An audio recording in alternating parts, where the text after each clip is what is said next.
Salut à tous, alors pour terminer ce triptyque sur les rillettes, je suis en plein cœur du Mans et je vous amène à la distillerie du Sonneur, rejoindre Emmanuel Viton et vous allez voir, il a eu une idée mais excellente, il fait de l'eau-de-vie de rillettes, c'est ouf.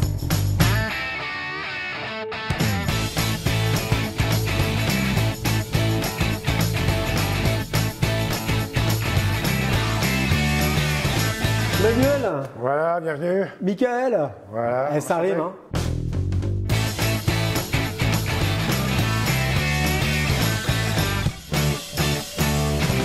Ton parcours, toi en quelques mots déjà. Alors, moi je suis originaire de la banlieue parisienne, de Massy, et je suis arrivé dans la Sarthe à 20 ans. Avec déjà cette idée, en fait, mon rêve de gosse, c'était d'être paysan. J'ai bourlingué un peu et petit à petit, je me suis orienté vers et l'eau-de-vie et la distillation par l'intermédiaire d'un café-restaurant que j'avais créé auparavant. Dans le restaurant, il y avait aussi une association de bouilleurs de cru, donc un alambic associatif qui existe toujours. J'ai tout arrêté pour vivre mon rêve de gosse et du coup devenir agriculteur à 40 ans passés. Donc, faut pas vivre passer à côté de ses rêves. Je pense. Je suis un agriculteur à ma sauce parce que je suis quand même souvent ici au Mans sur la production, sur la transformation ou sur l'accueil, etc., ou sur la comptabilité. Mais on a 5 hectares de culture assez gris dans le nord du département où on cultive nos fruits, nos plantes, pour la distillation. Il faut de la qualité maximum, enfin de la bonne matière au départ pour avoir un bon produit au final. Et c'est pour ça qu'on est parti sur l'eau-de-vie de rillettes avec Michael Douard de Tradition Sartoise parce que c'est de la super rillette pour faire de la super eau-de-vie de rillettes. On a des eaux-de-vie, des liqueurs, des apéritifs type un peu rhum arrangé. Et des spiritueux, gin, vodka. Là, c'est le logo de la distillerie. En fait, on a la goutte, bien sûr, la goutte d'eau de vie. Ouais. On a les fruits du verger, les colombages de notre bâtiment. Cette petite couronne peut se lire de deux manières. Soit, alors c'est parce que la distillerie du Sonneur tire son nom d'un petit crapaud qu'on préserve sur nos vergers, qui s'appelle le crapaud Sonneur à ventre jaune. Et donc c'est un petit crapaud qui fait 5 cm de long, qui a le ventre jaune et noir comme une salamandre, les yeux en forme de cœur. On l'a choisi comme symbole de la biodiversité qu'on essaie de préserver sur nos vergers par nos modes de culture, mais aussi comme symbole de la métamorphose du fruit en eau de vie, comme un crapaud, surtout s'il a les yeux en forme de cœur, se transforme en prince charmant, bien entendu. Voilà. Mais que je suis bête, bien sûr. Ah oui, voilà. Donc là, la petite couronne, c'est soit la couronne du crapaud, parce que s'il n'a pas de couronne, on va le confondre avec une grenouille, ou alors c'est directement le crapaud avec ses petites pattes sur les côtés, voilà, un peu stylisé. Bon, aujourd'hui, la star de ta distillerie, c'est l'eau-de-vie des rillettes. Est-ce qu'on peut aller voir un petit peu ouais, on va aller voir. Quel alambic j'imagine avoir et un peu nous expliquer comment le processus. On va goûter aussi. Bah, ça serait... Enfin, toi, tu vas pas goûter. Ouais, c'est bon. Tu me connais. Moi, je suis comme Obélix, je suis tombé dans la marmite. Donc, voilà. Donc là, c'est la salle en fait où arrivent les matières pour être préparées, avant d'être mis en fermentation ou en macération. Donc on a aménagé l'espace avec des fresques qui permettent d'illustrer les visites guidées, notamment une fresque qui permet de parler davantage de notre partie production agricole, donc avec les vergers assez gris, notre petit crapaud Sonneur qu'on a caché sur la fresque. Laisse-moi le trouver, laisse-moi le trouver, laisse-moi le trouver. Il est là! Voilà. Mon terroir n'a pas été lâché encore, mais enfin, il transpire. Hein. Il transpire, même à travers ton verger. Ah oui, l'idée c'est... Le crapaud Sonneur, ventre jaune, il fait partie du terroir aussi. Il fait partie des terroirs. Et là, le fait, nous, dans nos vergers aussi, de ne pas irriguer nos vergers, ouais. C'est aussi pour que les racines, que les plantes s'enracinent et qu'on ait vraiment une spécificité aussi par rapport à un terroir. Voilà. Ça y est, elle a lâché, elle a lâché, mais bon, c'était depuis tout à l'heure, ça s'est entendu. Le bâtiment a été construit, c'était une salle de bal qui a été construite sur l'ancien hôpital du Mans. Donc il y avait l'hôpital qui était là depuis le XVIe siècle. Il a été démoli en 1858, quelque chose comme ça. Et après, il y a eu le quartier a été remanié. Ici, ils ont créé la salle du bal du chalet. Et la petite anecdote personnelle par rapport à ça, c'est que quand j'ai montré ça, quand j'ai montré les plans de cadastre à mes parents, leur montrer que avant la salle de bal, c'était l'hôpital. Ils me disent ah incroyable, l'hôpital du Mans, c'était là. Il y a ton arrière-grand-père qui a été trouvé sur les marches de l'hôpital du Mans en 1856. Donc en fait, en regardant sur le cadastre, mon arrière-grand-père a été trouvé au bout de la rue. Donc moi qui croyais être parisien pur jus, en fait, je suis originaire du bout de la rue. Oh, mais c'est une trop belle histoire. Donc retour aux sources. Ouais. Ça y est, on part dans l'eau du rillette. Voilà, l'eau du rillette. Et en fait, on va prendre des rillettes qu'on met à macérer dans un fût inox comme celui-ci. Ok. Donc avec de l'alcool de blé, donc c'est de l'alcool à 96 degrés. Donc c'est ton alcool? Ouais, ça c'est l'alcool. Ouais. Ok. Et en fait qui permet de l'alcool très fort qui permet de capter les arômes.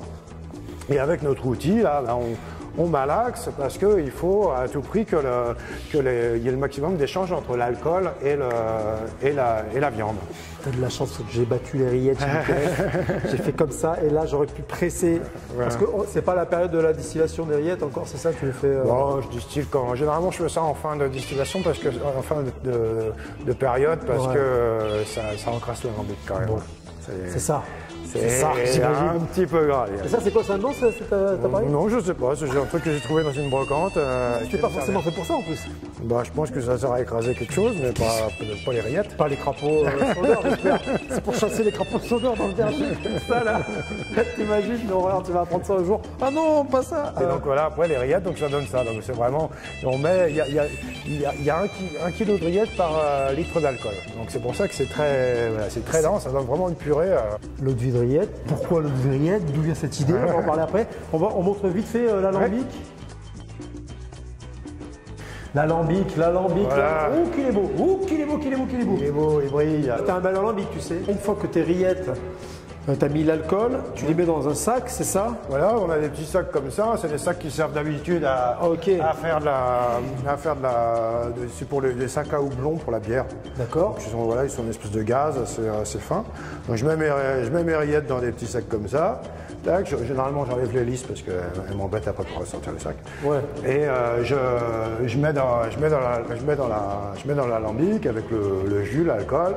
Tac, je ferme, je chauffe et donc la vapeur d'alcool étant volatile, en chauffant, elle va s'évaporer, elle va se passer dans la colonne, elle va se concentrer et arriver dans les petits becs et donc remplir les petits seaux. D'accord, ok. Donc généralement, ça commence à couler à un peu plus de 85% d'alcool. Ça coule vraiment très très fort.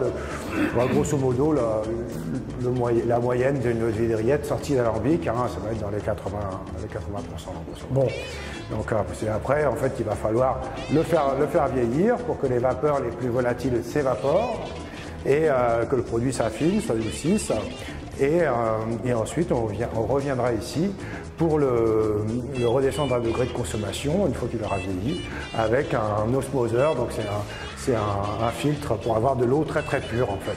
Ah, c'est ça? Ouais, c'est ça, c'est ce petit machin-là avec le petit robinet qui est là en fait. D'accord. Et donc c'est avec cette eau-là, une eau très pure, parce qu'en fait si on coupe avec une eau chargée en minéraux, on risque de troubler, en fait, l'alcool risque d'être un peu troublé. D'accord. On va voir l'eau de vie de rillette en cuve de vieillissement. Et allez, laisse-moi là. Laisse-moi ici. C'est le paradis, donc c'est l'endroit où les produits vieillissent, où sont stockés les produits finis. Donc voici. La rillette, je pense que je l'ai un petit peu, mais je crois qu'en bouche, je la sentirais bien. Ouais, c'est à goûter, parce que c'est vrai que les gens parfois se disent « Ah, je veux juste sentir », mais non, si on ne fait que sentir, on n'a qu'une partie de l'arôme. Il faut vraiment goûter. Et là, il ne faut pas la goûter à 85% parce que ça picote un peu. Une fois que ça a suffisamment vieilli, qu'on estime que c'est suffisamment vieilli, on le remonte avec le monte charge. On le redescend à degré de consommation, donc nous on est sur des eaux de vie à 45% en règle générale, et on le met en bouteille et là on est sur notre stock bouteille.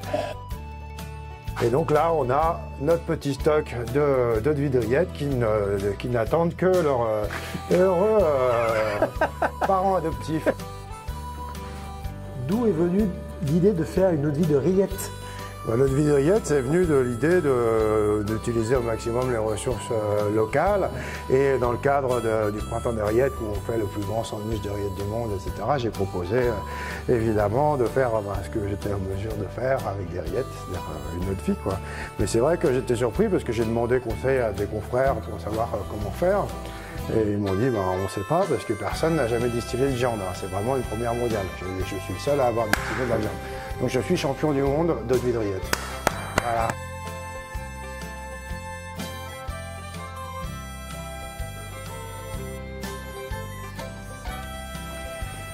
Il y a ce rappel, mais c'est vrai que c'est un discrépit. Bon, pas du jus de rillettes, l'alcool, quoi. Ça n'a rien à voir. Ouais, c'est hyper fin. C'est hyper fin, c'est très net, ça brûle pas.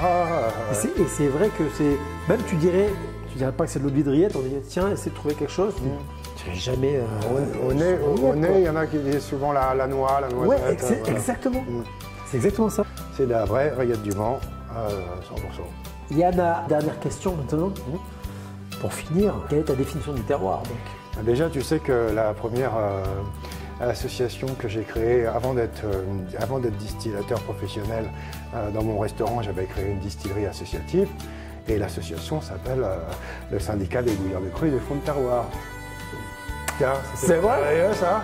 T'as les fonds de terroir dedans? Ouais, le syndicat des bouilleurs de cru et des fonds de terroir, c'est l'association du Mans de bouilleurs de cru. Moi aussi j'ai trouvé mon père spirituel.